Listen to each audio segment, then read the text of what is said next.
Hey Falcons, welcome to another Read Like a Falcon screencast from the Albany High School Library. This is Mrs. Mikett, and I'm going to celebrate a few of my favorite nonfiction titles that have a war theme. First up is Most Dangerous by Steve Sheinkin. This is a biographical profile of Daniel Ellsberg. Daniel Ellsberg worked for a government organization called the Rand Corporation in 1970. He had access to piles and piles of paperwork and data from the US government about the Vietnam War. He was able to see that that material proved that the US government was lying to the American people about the Vietnam War, and he made the dangerous decision to publish these facts, which came to be known as the Pentagon Papers. It's a true story. Daniel Ellsberg is still alive today, and great book by Steve Sheinkin, who is known for his nonfiction titles.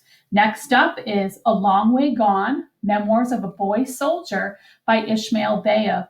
Ismail Beyah is from Sierra Leone, and when he was a teenager, his village was attacked by an army in the Sierra Leone in Africa.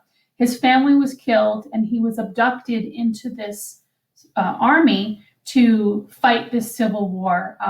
He ended up being rescued from this horrible situation and uses his life to talk about what happens to child soldiers in conflicts all across the world.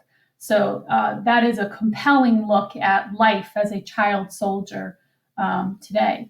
Next up is Ghost of War. This is by local author Ryan Smithson. He's from East Greenbush, right here outside of Albany. And he was in high school when the Twin Towers were hit in New York City in 2001. He enlisted in the Army and he became an Army engineer. It is a really interesting look at the daily life of an American service person in the American military. You might remember Ryan Smithson from an author visit here at Albany High School. I saved the best for last. My favorite of this series of 4 is Left for Dead by Pete Nelson, a young man's search for justice for the USS Indianapolis. The USS Indianapolis was a US naval cruiser during World War II, and it was crossing the Pacific, and it was hit and torpedoed by the Japanese Navy.